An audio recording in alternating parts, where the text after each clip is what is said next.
Next आपके पास point आता है कि सर कन्वेक्शन करंट्स हीटिंग और कूलिंग रूम में कैसे यूज होते हैं, कि heating and cooling room by convection कैसे होती है। ठीक है, उसको आप समझेंगे आज।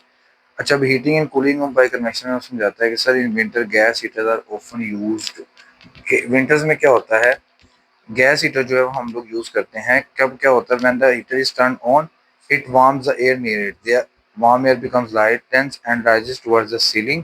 अब ये जो फिगर है ये आपको दिखाई है, अब देखो यहाँ पे आग जल रही है। अभी जो आग जल रही है यहाँ की सारी एयर जो है वो सारी एयर वार्मर होना शुरू हो जाएगी। सारी एयर वार्मर हो रही है, हमें पता है कि सर जब एयर वार्म होती है लेस डेंस हो रहती है, डेंसिटी कम हो रहती है और वो कितनी जाना शुरू कर देगी, सीलिंग की तरफ जाना शुरू कर देगी। ठीक है, इसी तरह ये हीट रेडिएशन का पर्पस भी कर रही है, इसी तरह ये कंडक्शन का पर्पस भी कर रही है। ठीक है, अपने पूरे घर के अंदर। फिर कहता है as the hot air moves up, cooler heavier air moves down to take its place near the heater. This process is called convection current that distribute heat throughout the room. तो अब हमें पता है कि जब कूलर एयर जो है वो ऊपर चली जाएगी तो जो कोल्ड एयर है, सॉरी वार्मर एयर ऊपर को जाएगी, तो जो कोल्ड एयर है वो किधर को आएगी, नीचे की तरफ आएगी, इसकी तरफ।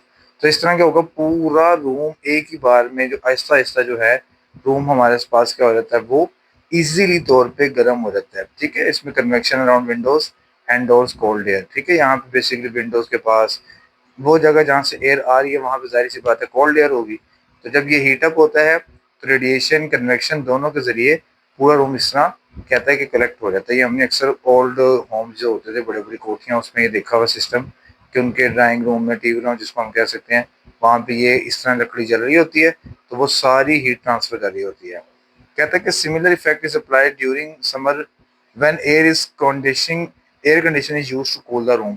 सेम यही रूल अप्लाई होता है कहाँ पे, जब हम लोग गर्मियों के अंदर एयर कंडीशनर रूम यूज करते हैं, मतलब एसी वगैरह यूज करते हैं। क्या करता है वो, it keeps the air move and helps us spreading the heat evenly through out the room.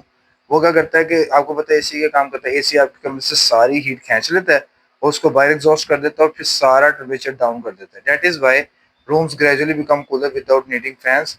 तो फिर ऐसा ऐसा क्या होता है कि जब सारी एयर वहां से निकल जाती है, हीटिंग एयर, और कोल्डर एयर उसकी जगह ले लेती है, तो फिर ऐसा ऐसा हमारा कमरा जो है वो ठंडा हो जाता है। तो ये एक्चुअल में हमारे पास कन्वेक्शन करंट इन एयर है।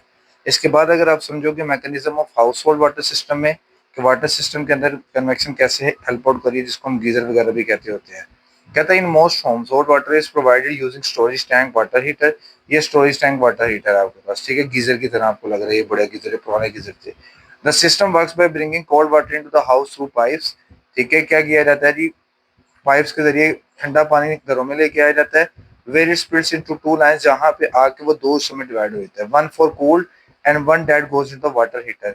एक ठंडे पानी का पाइप लादा जा रहा होता है, दूसरा पाइप जो जा रहा होता है वो इस हीटर के अंदर जा रहा होता है पानी का। Inside the water heater the cold water is heated using electric heating element और gas burner depending on the type of system. तो फिर इसके अंदर क्या होता है, हमें अक्सर आपने देखा होगा हम गैस जला के भी करते हैं, इसके नीचे लकड़ियां भी जलाई जाती थी पुराने जमाने में। ये पूरा जो कंटेनर है इसके अंदर जो है ठंडा पानी आता था, उसमें जब नीचे से हीट दी जाती है वो गर्म हो जाता था। As water heat up it becomes less dense and rise naturally to the top of the tank while the cooler denser water stays at the bottom. And when someone turns on hot water tap, the hot water from the top of tank flows out easily and new cold water enters from below to be heated. अब इस तरह क्या होता था कि sir हमारे पास ये hot water outlet है, ये कोल्ड वाटर आउटलेट है। यहाँ पे ये थर्मोस्टेट है, किस चीज के लिए यूज हो रहा है, थर्मोस्टेट। थर्मोस्टेट यूज हो रहा है पानी को गर्म करने के लिए। यहाँ से कोल्ड वाटर आ रहा है इसके पास, और फिर हॉट वाटर जिसने गर्म पानी का नलका खोलना, गर्म पानी का नलका खोल के यूज कर लेते हैं। हमारे घर में आजकल मॉडर्न सिस्टम भी चला हुआ है, सिस्टम है।